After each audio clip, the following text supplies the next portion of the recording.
ang ating title ng ating series. Okay. The world is getting faster and faster.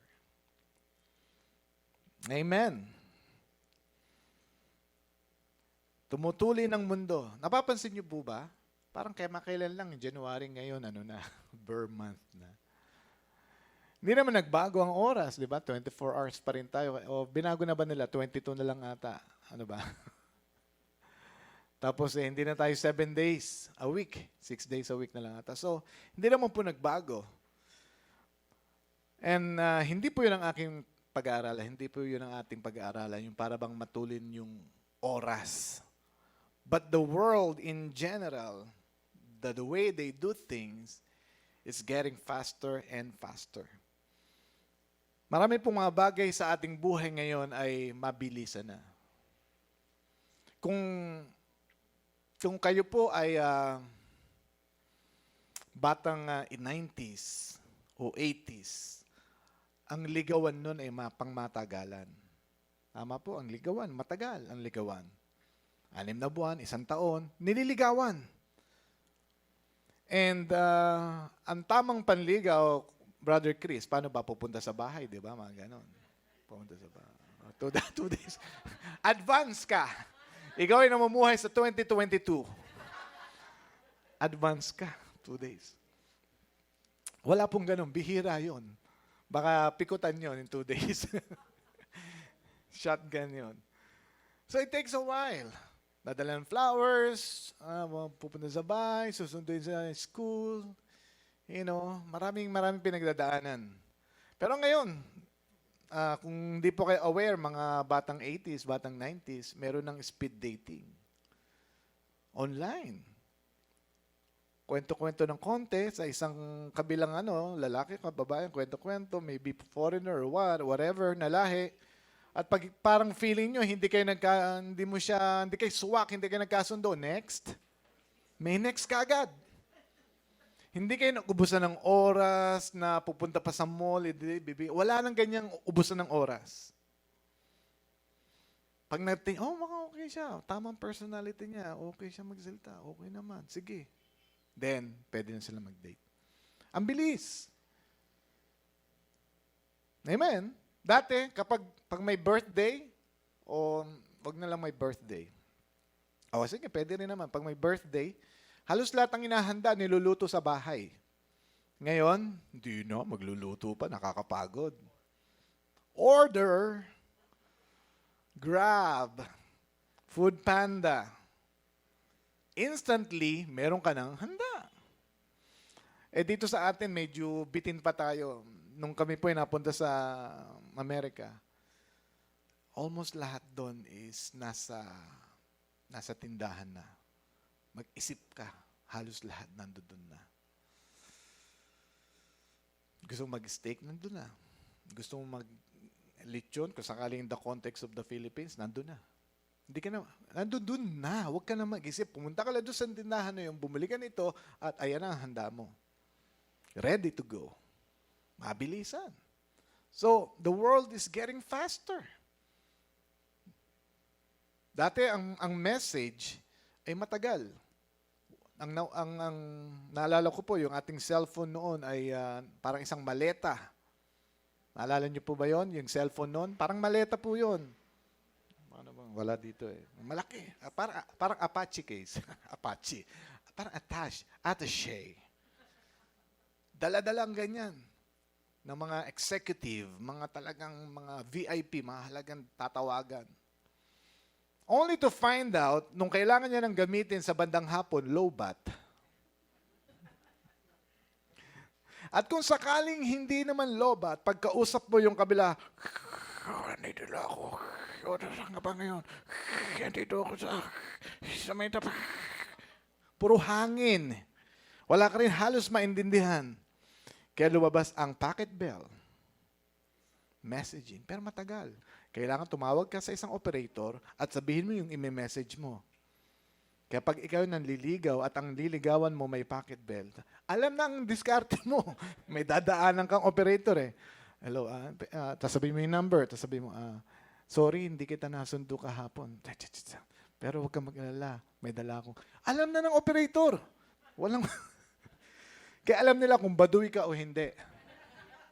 Hindi nyo alam yun, ano? At dati, nahihiya ako, like one-liner, two-liner. Meron akong nakilala, grabe. Nobela ang sinesend niyang message. Pwede pala yun? Hindi siya nahihiya, ano? Hindi siya, parang, ano, kung siya yung, kung sa kabilang side operator, sobra naman to. Nobela ang gustong ipadalang mensahe. Pero ngayon, wala na. Di ba? Ikaw na, wala. Secret na talaga yon. Kung may sasabihin ka sa kabila, hindi malalaman ng kahit sino, ikaw lang at saka yung sinendan mo. That's how fast the world right now. Ngayon hindi mo na rin kailangan mag-isip, may taga-isip na sa'yo. May chat GPT na. Ano sasabihin ko? Manliligaw ako eh. Gusto ko yung cool Okay. Bibigyan kanya ng linya. Nag-away kami eh. Paano ba sasabihin ko para magkabati kami kagad? Chat GPT. Ando na kaagad. Ang mga estudyante, nanay, bantayan nyo. Walang chat GPT muna sa inyong cellphone at sa inyong computer. Ang bilis po. Now, dati po, pag pasukan, bilihan ng uniforme. Saan nagpupunta mga batang 80s, batang 90s? Recto. Saan pa? Divisoria. Saan pa? Baclaran. Kailangan bumiyahe at puno. At bit-bit talaga. At paano malalaman ang size? Kailangan i-drawing ang paa ng bata. Iti-trace. Tama? Tama. Iti-trace nila yan. Tapos dala-dala yon para pag bumili ng sapatos, eksakto. At saan? Wala pang SM na nagkalat noon. Saan ang puntahan ng SM? Pwedeng sa Quiapo, yung unang SM, o Makati. Saan pa ba yan? Abinida, Santa Cruz, doon. Quiapo tuloy kasi, katabi ng Quiapo yun. Ngayon, nandun pa naman. So you have to go there para makamura ka, makatipid ka, and everything. Ngayon, meron pa ba nagpaplanong pumunta sa Baclaran itong pasukan? Di na. Saan kayo pumunta? Shopee online. Marketplace. Ang bilis na. The world is getting faster. Dati pag gusto mong kumain, barkada, sige, punta tayo McDonald's. Pupuntahan ngayon, hindi na. Ba't tayo pupunta doon? Pa-deliver na lang tayo dito.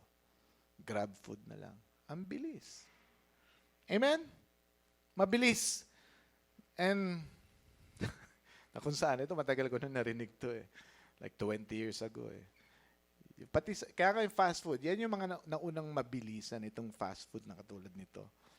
Na to the point na nababagalan pa yung mga ilan. Pumapasok pa lang sa pintuan, gusto lumilipad yung hamburger niya. Pumapasok pa lang, isang ang Big Mac, andyan na, dumadating kagad. So, ganun po na train, ako po ay bahagyang naabutan ng mabilisan yun. But totally, mga batang 80s and 90s, hindi po ganun. But somehow, yung mga nanay na rin ngayon at mga lola, nadadala na rin dahil nagiging kultura po sa atin ito. Kaya ako po, the world is getting faster and faster because as the world getting faster and faster, you know what we need to do? We need to slow down. Now, unang tanong ko sa inyo, bakit po may pakiramdam na laging mauunahan? Bakit po may pakiramdam kayo laging mauunahan? Pag nag-eat all you can kayo, sa buffet. Kaya nga buffet, hindi na uubusan yun. Pero hindi pa kayo nakakaupo doon sa lugar ng table ninyo, nakatayo na kagad kayo. Nilapag nyo lang ang gamit nyo, bakit? At kinuha nyo lahat. Lahat ng tempura. Siyempre, maliit lang naman yung lagay nila. Alam din naman nila yan. Let's say mga 20 pieces yun. Nahihiya ka, nag-iwan ka ng 2. Pero kasi wala naman nagsasabing ito lang dapat mong kunin. Pero kailangan bang kunin lahat? Pwedeng bumalik. Pero bakit? Kasi baka maunahan ka. So there's this feeling, pakiramdam lang po ito. Pakiramdam, feeling na lagi kang mauunahan. At meron ding feeling na mauubusan. May feeling ka na mauunahan. May feeling kang mauubusan ka. Kaya lagi kang nagmamadali. You want to be first? Ayaw mo nang... It's the feeling. Sa ating kultura ngayon, nandiyan yan. And I'm here right now, and the Lord is telling us right now. Kaya pinagpala kayo dahil aalis tayo sa ganung kultura at papasok tayo sa 1960s. Babalik tayo sa... makikita po natin, itong ganitong pakiramdam ay hindi po ito maganda. Wala po itong naidudulot na maganda. Yung pakiramdam mong mauunahan ka, pakiramdam mong mauubusan ka. Now, basahin po natin sa Ecclesiastes 9. Ecclesiastes chapter 9, verse 11. Ang sabi po dito, I also saw other things in this life that they were not fair. The fastest runner does not always win the race. The strongest soldier does not always win the battle. Wise people don't always get the food. Because those people that always get the food ng ayuda, sila ang may connection. Smart people don't always get the wealth. Corrupt people does. Hindi ibig sabihin, smart ka, you'll be wealthy. Educated people don't always get the praise they deserve. Yung mga epal ang nakakakuha ng praise. But I want you to focus here. Wag muna natin pansinin yung mga ilang kinumentuhan ko. The fastest runner does not always win the race. Hindi ibig po sabihin matuling ka, siguradong panalo ka. And we know that at a young age, right? Yung kwento ng rabbit at nung pagong. Sino nanalo? Pagong. Kung rabbit ang nanalo sa book ninyo, palitan nyo, mali yung nakuha ninyo. Hindi po rabbit ang nanalo doon. It's the turtle. Now, sa observation ni Ecclesiastes, King Solomon, yun din. Hindi lahat ng matulin ay nananalo. Ako, mas gugustuhin ko yun. Kasi pag nagmamatuling ka, mas maraming maling nangyayari. So, hindi ibig sabihin magaling ka, o matalino ka, mahusay ka, o hindi ibig sabihin malakas ka, you're the most experienced, hindi ibig sabihin ikaw na ang mangunguna sa buhay. And that's a good news to most people. To most people, you may not have a good connection. You may not have a good educational background. Hindi ka ganong kalakasan, especially sa edad mo ngayon. Ngunit hindi ibig sabihin, hindi ka pwedeng umangat sa buhay. By observation ni King Solomon, ang pinakamayamang tao, unfair nga, sabi niya ganun that we're not fair. It's unfair. It's okay. You know why? Grace is not fair. Jesus did everything and He gave it to us. That's not fair. So life is not fair. So don't be fair. Wag mong piliting makuha mong isang bagay just, gamitin natin ating kalakasan because the fastest runner does not always win the race. Amen. So ano ang dapat natin gawin? Slow down. Sabihin mo na sa iyong katabi, mag-slow down ka, kapatid. Slow down, kapatid. So bakit po meron tayong feel na rushed? Bakit meron yung feeling na rushed? And in reality, that feeling translates into action. If you feel rushed, You will move. Lagi kang magmamadali. Uunahan mo. And I believe yan ang isa sa mga dahilan ng mga road rage. Nagmamadali. May hinahabol. Alam nyo ba sa pagmamadali? Ayon sa pag-aaral ko. Ayon sa pag-aaral ko at observation ko. May nakakasabay ako nagmamadali. Alam nyo ba, kung ilang minuto lang siyang nauna sa akin at nagpang-abot din kami, hindi kalakihan. Hindi ika uunlad niya. 1 minuto, 2 minuto, 5, 10 minuto. Mas nauna siya sa'yo. Yung ba'y naging mas mayaman na siya? Mas ikaunlad niya ng buhay niya? Because this feeling of getting ahead, I really believe it's out of the flesh. There's nothing to rush sa buhay. Walang dapat ipagmadali dito sa ating buhay. Now, this message is not just for you, it is for me also. At mamaya maririnig niyo ang mga testimony ko kung bakit ito ay para sa akin din. Amen? At para sa inyo rin. So, why do we feel rush? Bakit nga ba? Bakit kailangang madaliin ang mga bagay-bagay? Bakit kailangang meron kang pressure cooker sa bahay mo? Para mabilis, mapalambot ang karne. Gusto natin yun. Ayaw nga, pag meron mga seminar, 10 steps to prosperity. Tapos, alam mo kung paano mo tatalunin yung seminar na yon? Maglagay kang karatula, 3 steps to prosperity. Mas maraming pupunta sa'yo. Kasi 3 steps ka lang. Eh, mayroong matalino. Sinulat niya, 1 step to prosperity. Mas maraming pupunta doon. Because we wanted to get there as fast as we can. That we fail to enjoy what is here and right now. Ang nasa isip natin always is in the future and not in the now.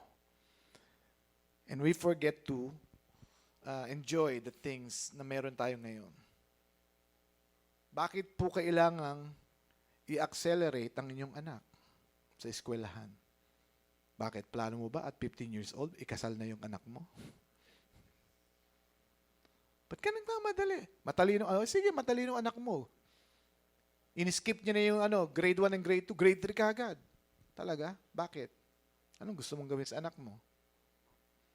Mag-graduate siya ng 18 years old? Talaga may masteral na? And then tapos, Why do you rush things? At may mga kakilala kong ganyan. Tuwan-tuwa sila, accelerated anak na. Actually, hindi maganda yon.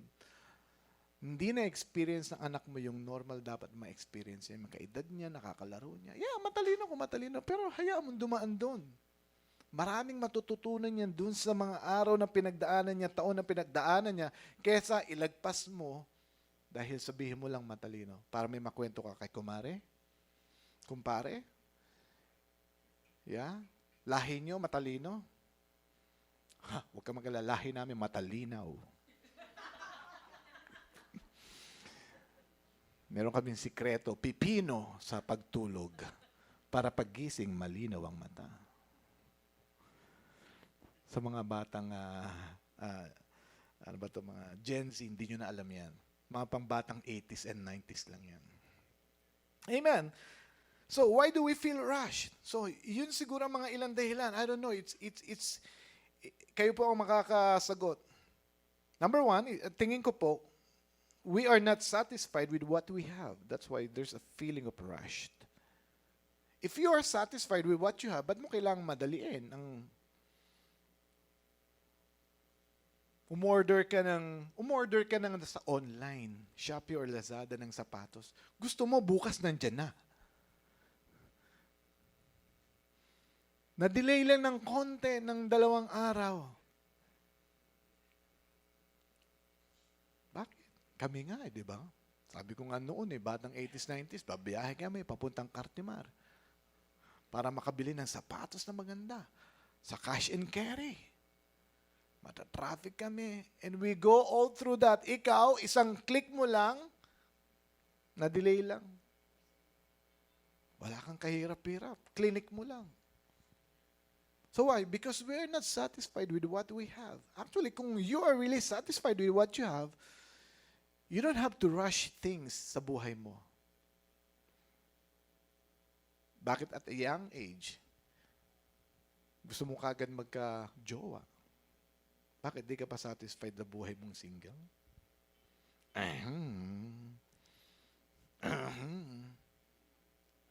Tama. I'm just raising a question. I'm not pointing out yung sorry na kung sakali nakalabas kasi yung paa mo kaya natatapakan mo, ipasok mo ng konti, matatapakan ko pa yan mamaya. Are we not satisfied with what we have, yung ating damit ngayon? You want, okay, I want one lang ngayon. Okay, sige. No problem. Why rush it? It's what the Lord is saying to us is, you don't need to rush. You can trust the Lord. Pangalawa, social media. You know, bago ako mag-move sa social media, yung consumerism, itong kultura natin, we need to buy, and buy. Pag hindi tayo nakabili ng 1 linggo, parang kulang ang buhay natin. Parang wala akong binili ngayon. Walang Lazada na nag-doorbell sa akin. Ba't ganon? Parang puro linis lang ng bahay ang ginawa ko ngayong linggo na to. Walang lumabas tayo. Ubusin natin ang pera natin. Hindi po ganon ang buhay. Amen. So, because of this advertisement that you deserve it. You deserve it. You deserve it. Lagi mo maririnig, you deserve it. And then ngayon, dahil you deserve it, andun na. Gusto mong bilhin na yung para sa'yo. So, dahil yan sa consumerism na meron pong kultura natin ngayon.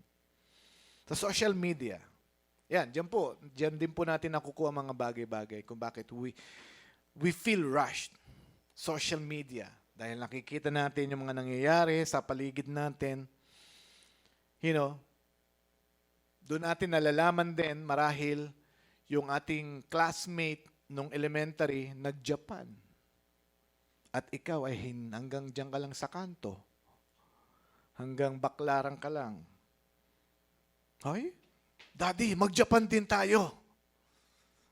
Why all of a sudden you want to go to Japan? Bakit ayaw mo muna magsimula sa Cebu? O Baguio? Ay, hindi. Why rushed? So, dahil ito yung inaano sa atin ng social media. Mga batang 80s, batang 90s, wala po kaming kaalam-alam sa nangyayari sa classmate namin nung elementary. Di nga namin alam, namatayin na eh. Pero ngayon, alam na, no? Ay, sa ganito, ito pala nangyari, oh. Lahat, alam na natin. They post everything. Kaya, nandoon yung ating feeling of dapat maging ganun din. Kaya nagkakaroon ng feeling na minamadali mo tuloy ang buhay mo. Yung classmate ko nung high school na tinutokso ko. Mayaman na, may bagong bahay. Tayo. Wala pa. Hindi po kinakailangan ganun. Don't rush your life. Sabi po ng binasa natin sa Ecclesiastes, the fastest runner does not always win. Marami pong nagiging super milyonaryo nung age nila, 50s, 60s.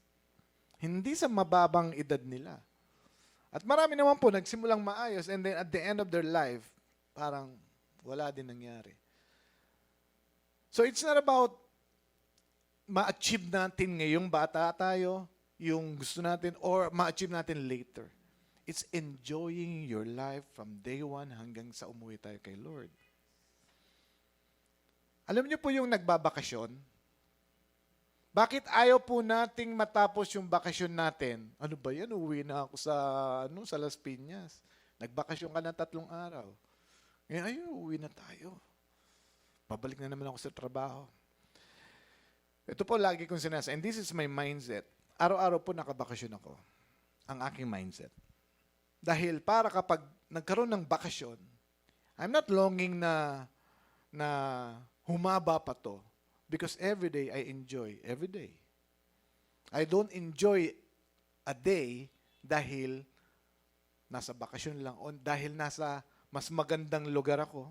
Nasa harapan ko ay beach. O nasa harapan ko ay isang magandang hotel. O ang aking almusal ay napakasarap. I don't enjoy it. Honestly, parehas lang sa akin ang kinakain ko sa bahay namin, yung gulay-gulay na pinopost ko. At saka pag nag-check-in kasi isang hotel at may breakfast buffet sila doon na masasarap, honestly, ang pakiramdam ko parehas lang. Parehas lang ang busog ko. Because that's how I approach life. Wow, ang sarap naman dito, puro hamon. Wow, thank you Lord. Pag uwi ka sa bahay, buwisit naman to. Ito na naman, talong na naman tayo. That would be the effect. Medyo bigla, sorry. That would be the effect kung sakaling ini-enjoy lang natin ang ating buhay kapag nandoon tayo sa tingin nating mas maganda. So, may ganung feeling. Alam niyo po sa Deuteronomy 29:29, ang sabi po doon, hindi ko na po plinash doon. The secret things belong to the Lord, our God. The things that are made known to us belongs to us. Ibig sabihin, may mga bagay na hindi na dapat natin malaman. May mga bagay na dapat lang natin malaman at may mga bagay na hindi mo na dapat alamin. Pag nalaman mo, baka mainggit ka pa. Baka kung ano pa yung maisip mo. Amen. Use wisdom. Alam mong, inis ka sa taong to. Halimbawa lang, inis ka, di ka pa nakakapagpatawad. Inis ka. Matingnan nga itong kaibigan kong kinagagalit ng ko. Tapos nakita mo, nakasakay sa BMW. Lalo ka pang nainis. Naka-BMW pa. Sigurado, ninakaw niya to kung ano-ano patuloy naisip mo. Huwag mo nang alamin. Kaya kasi natin nalalaman, pinupuntahan nyo pa yung page ng inyong kaaway sa Facebook. Huwag nyo nang tignan ang kanyang pinagpo-post. Kung meron siyang pinost na laban sa inyo or what. At pag may nabasa ka, kita mo to? Kung ano-ano sinasabi sa akin. Pinuntahan mo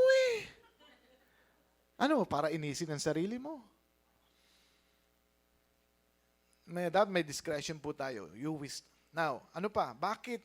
Na too much information, yan po. Kami po, wala kaming alam. Ang batang 80s, batang 90s, walang alam.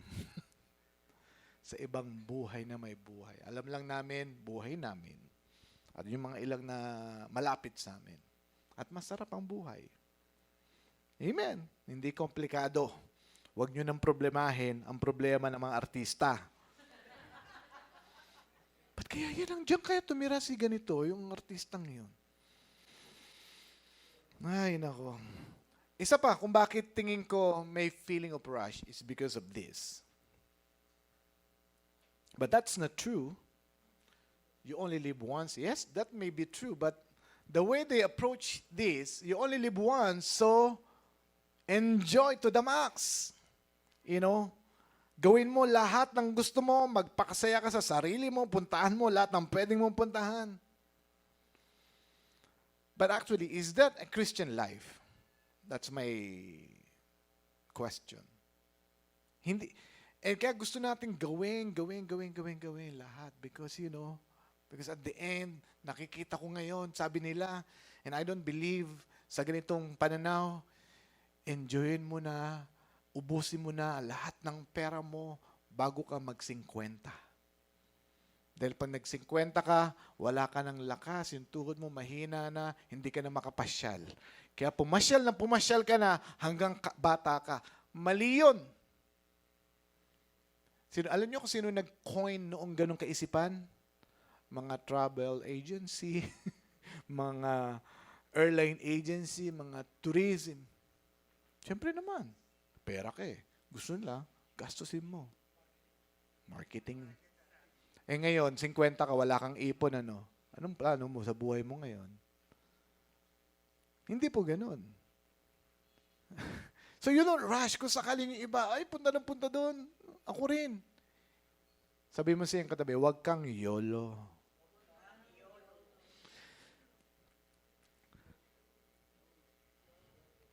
Pero paano ba mabuhay ang isang Kristiyano?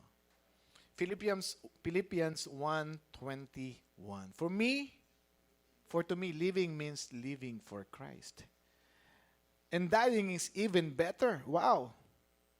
But if I live, I can do more fruitful work for Christ. So living means living for Christ. Yan po ang pamumuhay, is to live for Christ.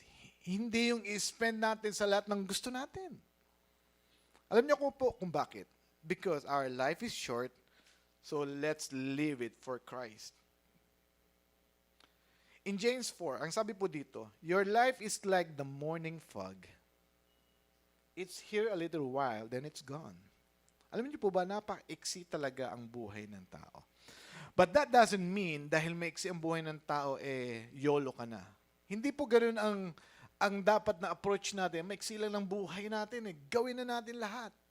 Kumain na tayo ng lechon. Di ba? Bulalo, lahat ng masasarap gawin na natin. Hindi po ganoon. Katulad po sabi ni Paul, for him to live is Christ. Kung ang isang Kristiyano, nabubuhay na siya para kay Kristo, hindi na para sa sarili niya. Amen. I don't know if you already heard this. Baka nababasa nyo lang kasi to sa mga patay, di ba? For me to live is Christ, and to die is gain. Pero magandang paalala sa atin to. Ang buhay po ninyo ay para kay Kristo na.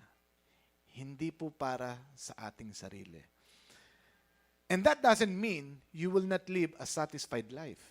A satisfied life is a life living for Christ, not living for yourself. Sabi nga ni Jesus, those who live for himself will lose his life. But those who lose their life for Christ, they gain their life. Nandun po talaga ang tunay na kasiyahan sa pamumuhay na hindi pang sarili.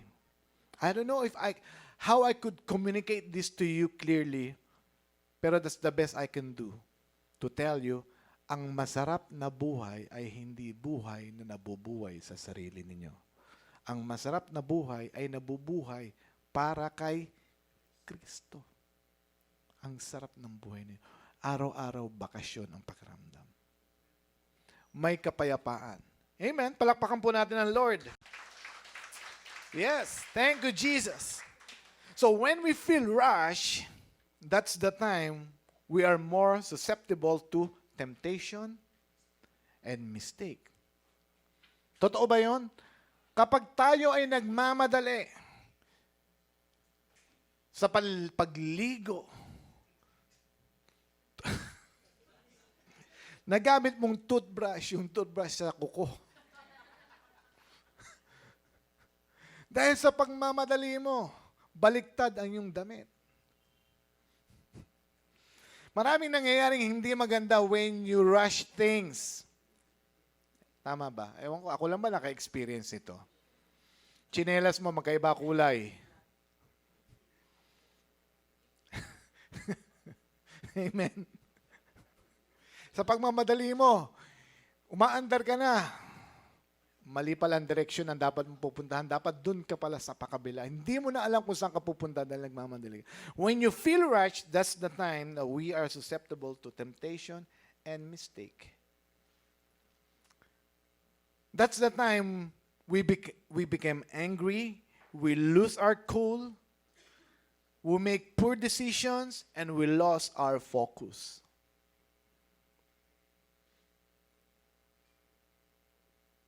Doon po lumalabas ang mga yan. Kapag lagi kang may pakaramdam na nagmamadali. Nagdidilig ka lang ng halaman mo, pero parang nagmamadali kang matapos sa pagdidilig. Hindi mo ini-enjoy habang nagdidilig ka.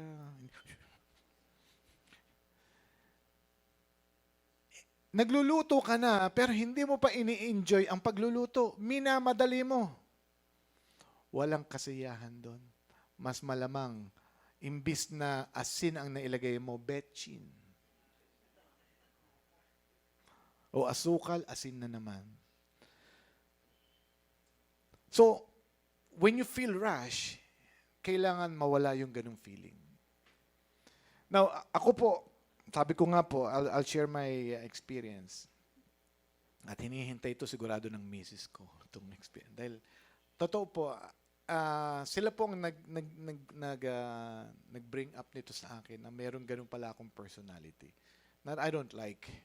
So, I want to change. And may mga times na nararamdaman ko yung feeling na minsan pagpapakain ako ng aso, pinapakain ko sila, pero wala naman akong gagawin pagkatapos kong pakainin, pero nagmamadali pa ako. Di ba? Ba't ka nagmamadali? Saan ka ba lalakad? Hindi. Wala akong lakad. Ngayon, may feeling ako relax. Hingang malalim.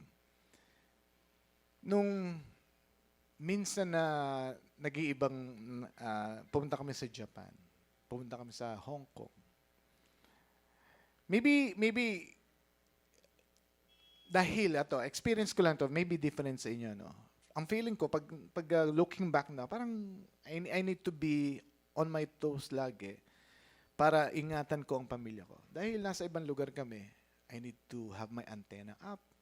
I need to be ready what's happening, kung may biglang sasakyan na dadaan, biglang may loko. Because ibang lugar, nasa Hong Kong ka, nasa Japan ka, hindi mo alam. And I want na alam na nila kung saan kami pupunta. So I need to, ni-research ko na yan, alam ko na yan, dito tayo dadaan, kakaliwa tayo dyan, hindi tayo maliligaw. Mapupunta natin, dapat natin puntahan. Pag nasa ibang bansa ka, ganun, lalo na kung wala kang kamag-anak na taga doon, kayo lang. So meron akong ganung ugali na dapat parang ang tendency is pag nandoon kami, lagi meron akong pakiramdam na I'm rushing it. Parang kailangang pag nauna na sila, hindi pwedeng sila nauna. Ako mauna para malaman ko kung saan kami dadaan, kung meron bang may pangit na mangyayari, unahan ko sila. Saka kagalong ko nadulas ako.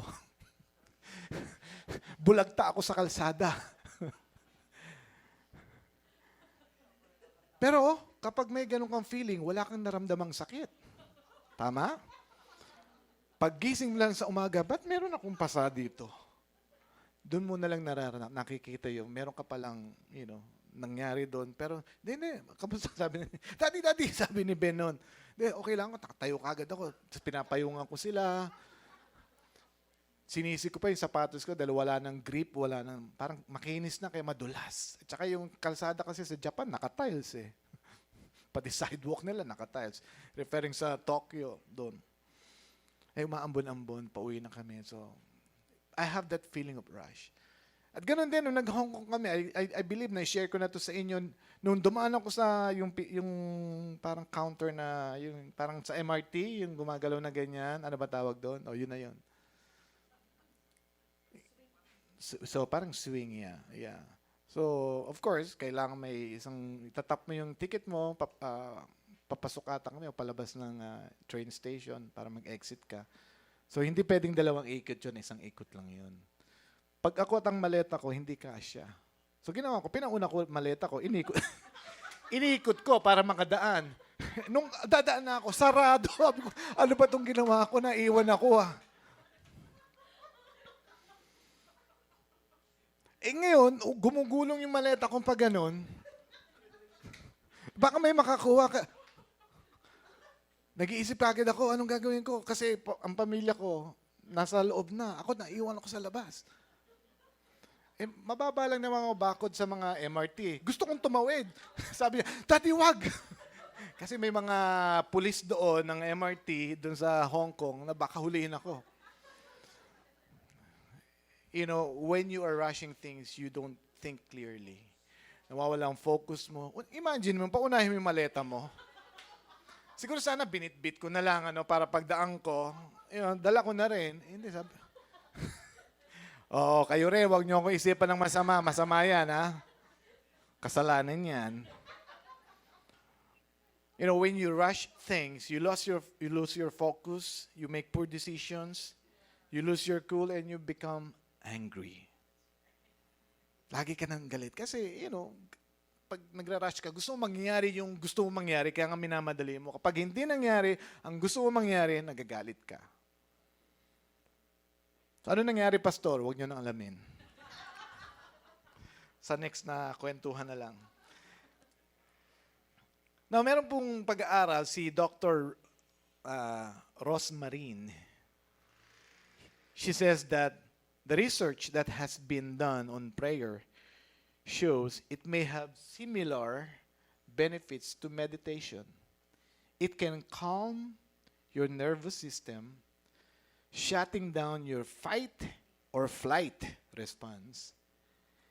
It can make you less reactive to negative emotions and less angry. Prayer, according to their study. And we know prayer helps us calm down our spirit, our flesh, na ititame natin siya. Now, sabi po sa Jude 1:20, but you, dear friends, as you build yourselves up in your most holy faith, praying in the Holy Spirit. Now, you build yourself up in the most holy faith in your spirit. When you feel disturbed, when you feel rushed, pray. That's what I do. Sometimes nalilimutan ko lang, pero when I feel rushed, I pray. I pray so I can calm down yung aking sarili. Because when I feel rushed, wala akong focus, I lose focus, I get, easily get angry, poor decisions, at nadudulas pa. So praying in the Holy Spirit. People are anxious because they don't live in the moment. Mga taong anxious, they don't live in the moment. That's why they rushed. Hindi nila ini-enjoy yung paligid nila. Katulad na, nasa Japan kami. Sana i-enjoy ko na lang yung paligid. Umuulan dito, no? Tara, tawid na tayo. Ang ganda ng tawidan na. Hindi. I'm ahead. I'm thinking ahead. Kailan nandoon ako para ingatan ko sila. Ako talaga tagatingin ng tatawiran at dadaanan sa pagtawid. Titignan ko yung mga taong kasalubong namin kung ano itsura. I don't live in the moment. Live in the moment. Live in the here and now. So don't rush your life. Enjoy your life. Huwag mong isipin ang iyong tripping ngayong Sunday. You attend church. Relax. Nag-provide si Lord ng araw para we can just sit down. Enjoy the moment. Hayaan mo yung aso mo, kung nalimutan mong pakainin, huwag mo alala, hindi na mamatay ang aso pag hindi napakain ng isang beses. Maabutan mo sila. Attend the Bible study. Those are the things na can take you out doon sa feeling of rush by sitting down and just having fellowship. Ang problem nga dito sa mga kabataan, yung mga kabataan, katulad din kami noon, ang bata-bata nyo pero gusto nyo tumanda ka agad. Gusto nyo maging 25 na kayo, gusto nyo maging 26 na kayo. Kaming mga 50s and 60s, gusto naman maging 18, maging 20, gustong bumata. We are not in the moment. You're not enjoying your youth. Kung ikaw ay 13 years old, 14 years old, 16, 17, 18, 20, 25, enjoy that moment. Dahil hindi na babalik yan. How I wish makabalik tayo doon, di ba? No, we enjoy the moment. I like my age. Because I don't make stupid decision now. more wise. Di ba? I like my age. Now I can believe God for strength and healthy body and everything. But I like my age. I live in the moment. I want my life. But hindi ba gusto buhay mo nung 18 ka, Pastor? Gusto ko rin. Because I live in the moment. So don't rush your life. Enjoy your life. Attend church. Bible study. Ito po ang sabi ni Ecclesiastes din muli. Sa susunod na 5:18. What is the best thing to do in the short life God has given us? I think we should enjoy eating, drinking, and working hard. This is what God instead intends for us to do. Wow! Eating, drinking, working hard. Now, may note po ako dito. This has different application in every stage of our life. Kapag estudyante ka, eating, okay.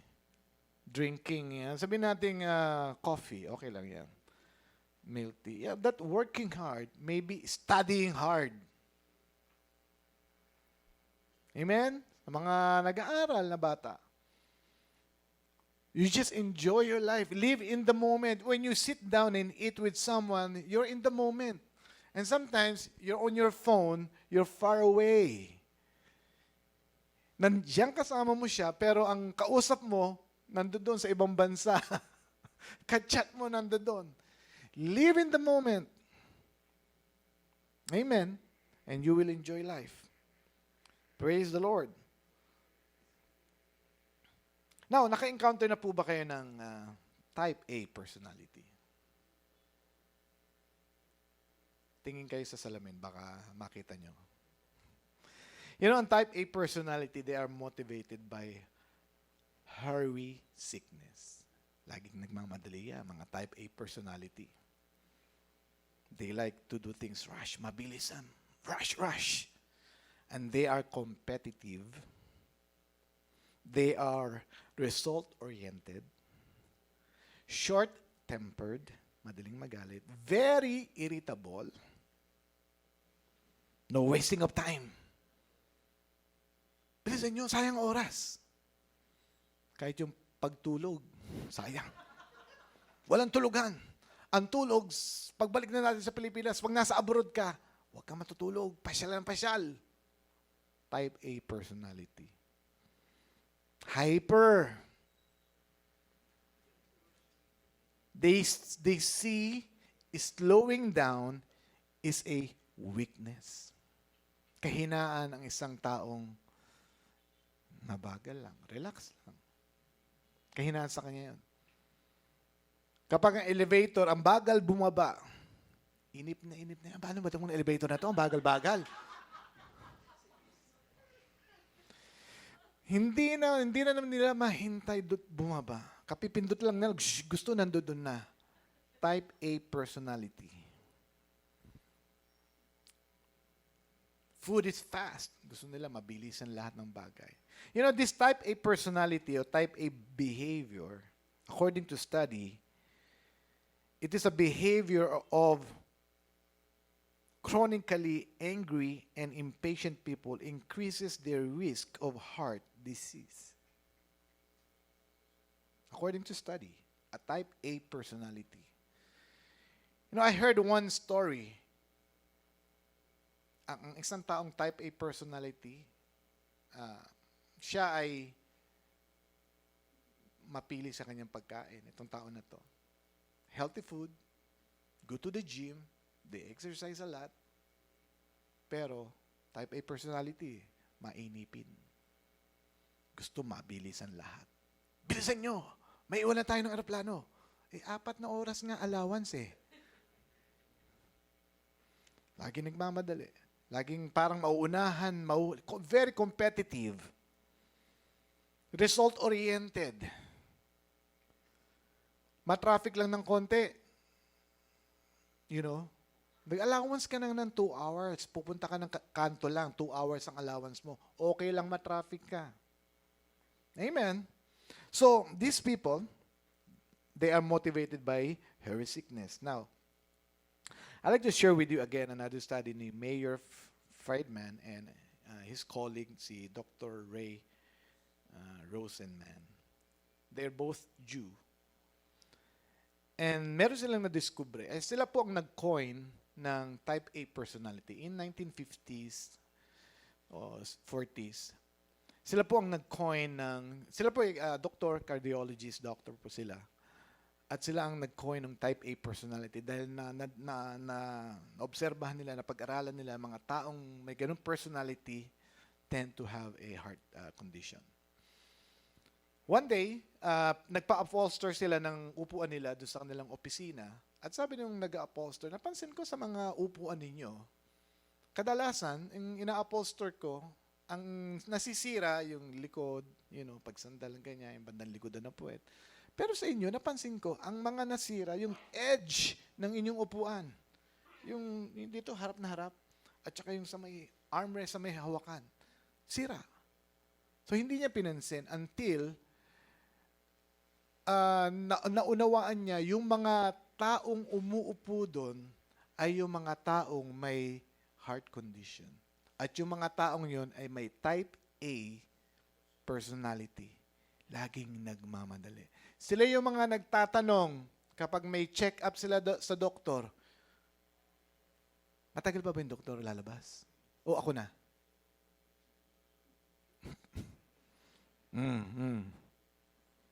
Kaupo lang. Baka pwedeng ako na. Sila yun. Lagi nagmamadali. Pinalista mo naman, number 10 ka. Alam mo, number 10 ka. Ano ba yan? Tagal naman doktor na yan. So sila yung mga taong nakitaan nila na may heart problem at sila yung taong lagi nagmamadali. At pag pumarada sila doon sa,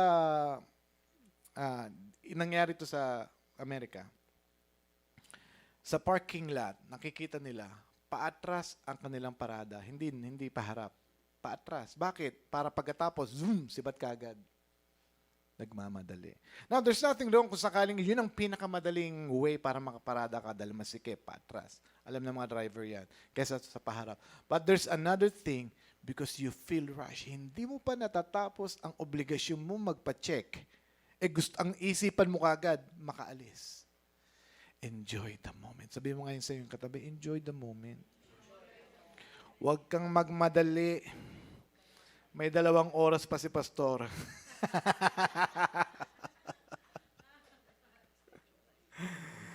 Ay, anong oras na ba? Tingnan ko lang para, okay, maaga pa naman. 10:48 pa. Sabihin nyo nga, pastor, may 30 minutes ka pa. O, sabi nyo yan, ha? Okay, in Psalm 112, ang sabi po dito, my heart is fixed, trusting in the Lord. And I believe,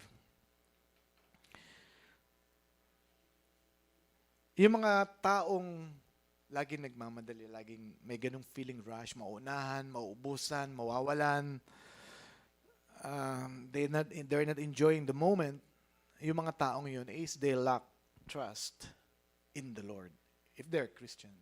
Kasi feeling nila, si classmate, may bahay na. Dapat may bahay na rin tayo. Ba't hindi ka man nagtitiwala, may timing si Lord sa'yo? Ba't yung mga may jowa na wala pa kang jowa? Hindi mo ba alam si Lord ang mga masterpiece ay matagal na gawin? Merong para sa'yo. 22 years old ka pa lang.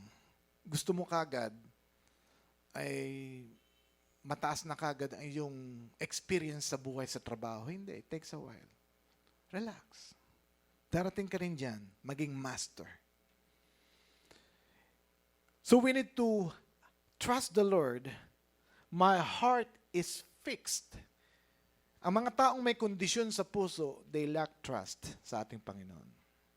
Kaya if you trust the Lord, your heart is fixed. Sabihin natin, lagyan natin ang ating kamay sa ating kaliwang bahagi ng ating dibdib. Sabihin po natin, my heart is fixed. Walang problema ang aking puso. Sabihin niyo po, walang problema ang aking puso. Your heart is fixed. Trust the Lord. Relax. Amen? Relax. Enjoy life.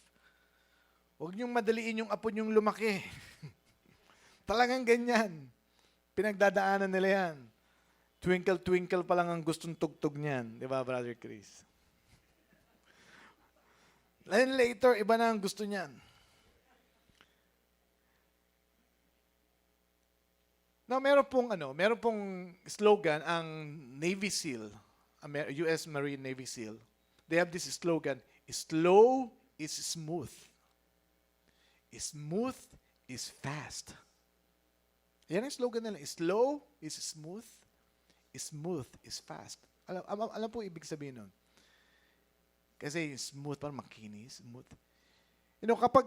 Kapag hindi ka nagra-rush, hindi ka nagmamadali, mas tama ang decision mo, mas tama ang hakbang mo, mas mabilis mong magagawa ang mga bagay-bagay. Especially if you're in operation. Ito yung mga US Navy SEAL. Sa dagat, kung minamadali nyo, hindi nyo pinag-aralan, na-delay ka nga ng isang araw, pero pinag-aralan nyo mabuti, hindi ka nag-rush, you can work faster.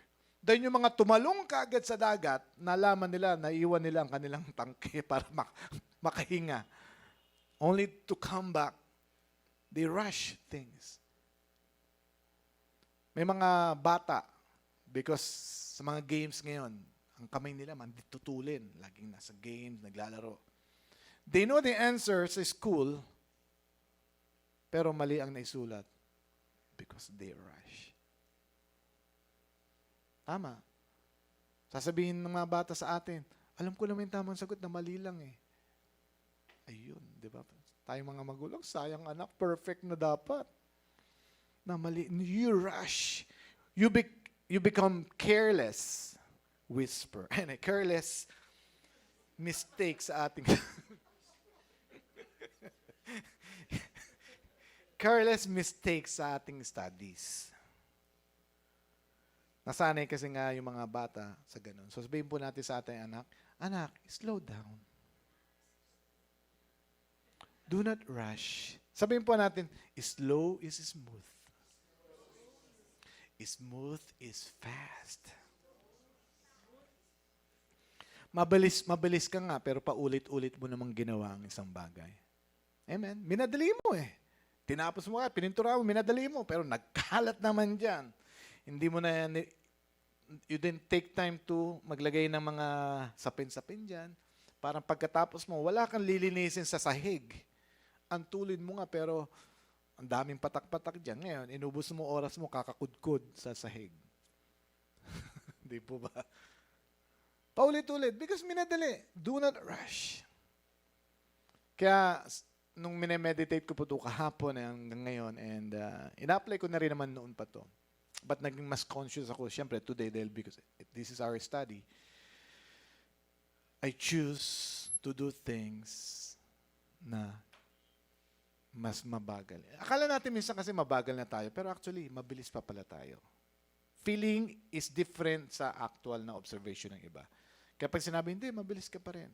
So let's take that, i-take note natin yun. Baka nga mabilis pa rin tayo. Let's slow down.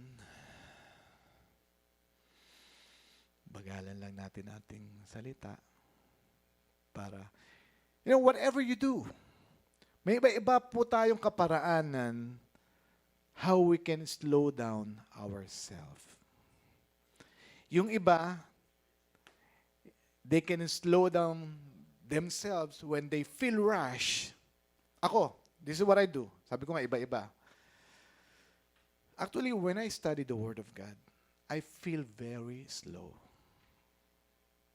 I enjoy talaga. I mean, there's a warmth in my heart when I read the scriptures, yung Acts, Matthew, whatever, Genesis.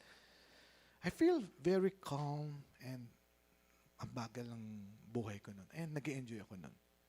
That's one thing na alam kong nagpapabagal sa akin. I don't feel rushed. Yung feeling na rush, wala. Meron sa inyo siguro, walking. Mag-walking ka. You feel relaxed and calm down.